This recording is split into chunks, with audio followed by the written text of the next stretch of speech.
A woman showers in a quiet condo. She lays out clothes like she's placing chess pieces on a board. She locks the door behind her, the kind of lock people trust with their whole life. And then, in the time it takes a city to inhale, Jennifer Kesse is gone. No shattered glass, no broken chain lock, no forced entry, just a locked condo and a silence that still hasn't answered back. So here's the question that keeps investigators awake.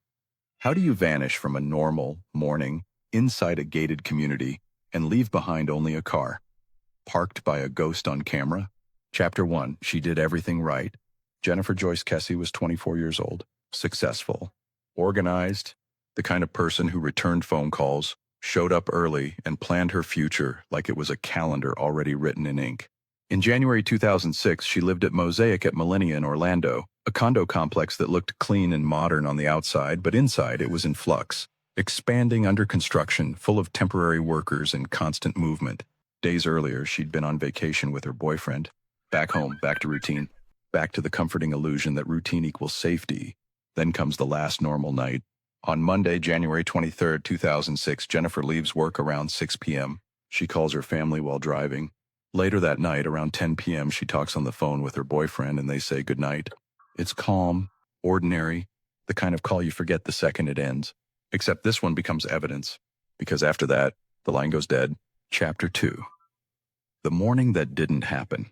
The next day, Jennifer doesn't show up for work. That alone is a flare gun. Her boyfriend tries to reach her. The calls don't land. Something feels wrong fast.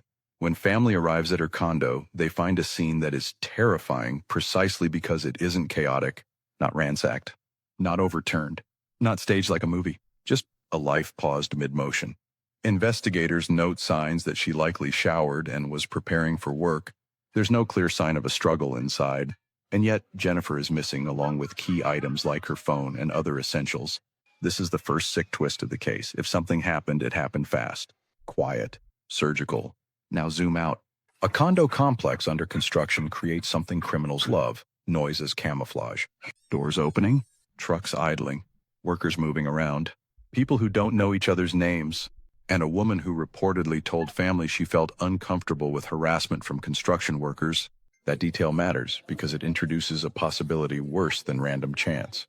Not a sudden freak event, a noticed woman, a watched woman. Chapter 3, the car that came back without her. 2 days later, her car is found about a mile from her condo, a black Chevrolet Malibu, sitting in the wrong place like it's trying to look innocent.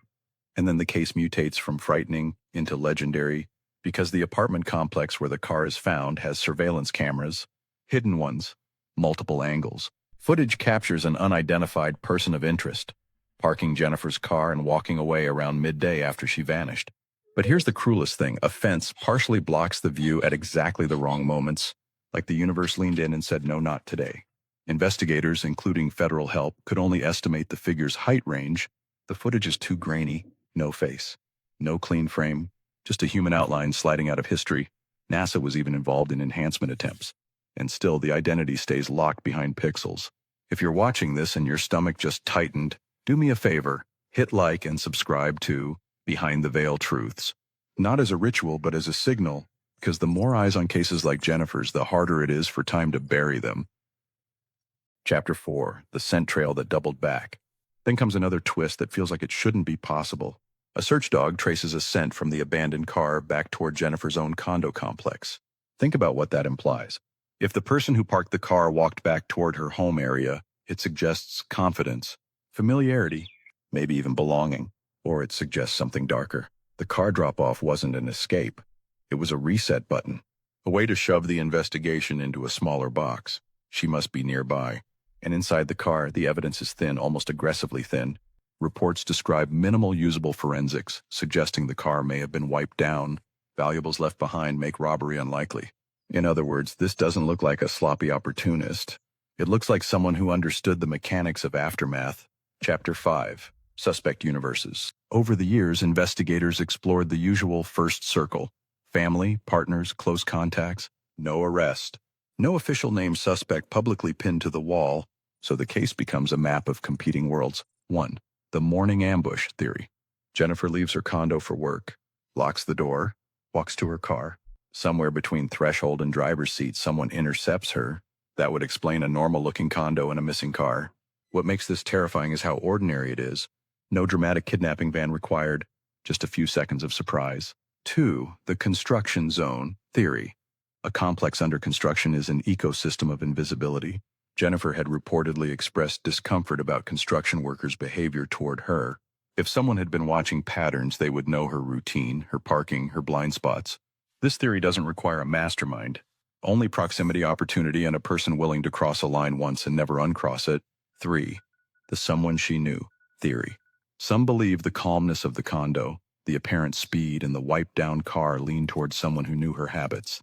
Someone who didn't need to break in because Jennifer might open the door or step close enough without fear. And that's the thing about locked doors. They don't protect you from people you trust. 4. The system failure theory. Not a who, but a why it stayed unsolved. Evidence handling, missed interviews, delays, miscommunications, the messy reality that early hours matter most.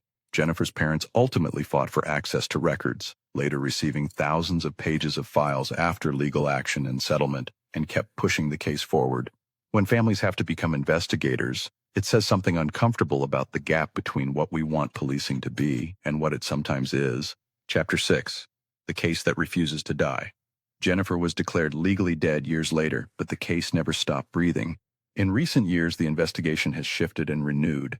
The Florida Department of Law Enforcement, FDLE, took over as a cold case unit and has spoken to additional people and reviewed large volumes of material, publicly indicating the case is no longer considered cold. And in 2025, Jennifer's father publicly discussed new movement. DNA evidence in items not previously tested, a narrowed suspect pool, and evidence being re-examined with newer technology. That matters because this is the kind of case where one overlooked fiber, one improved analysis, one new comparison can turn a faceless silhouette into a name into an address into a knock at the door, and maybe finally an answer. So here's my second ask, quiet but real. Like and subscribe to Behind the Veil Truths. Cases like this survive on attention. Attention is oxygen. Without it, the story suffocates in a folder. Closing, the fence, the question. Picture it again, a sunlit day, an apartment lot, Jennifer's car rolling in like it belongs there. A person steps out, 3 camera angles, a perfect chance, and a fence that blocks the face at the exact wrong heartbeat. That's the image the case is chained to, a phantom made of pixels, walking away with the only bridge between Jennifer's last morning and the rest of time. Now, I want to hear from you in the comments because this case is a maze with multiple exits, and the truth may be hiding in an angle we haven't considered. Do you think Jennifer was taken by someone who lived or worked at her condo complex? Man, do you believe the car drop-off was a deliberate misdirection or just a panicked move? And what do you think the fence really represents in this story? Bad luck? Or something more intentional? Because next episode, we're going to pull at the threads nobody likes touching, the timeline gaps, the too clean car, and the possibility that the person on camera wasn't the abductor at all, but the cleanup crew.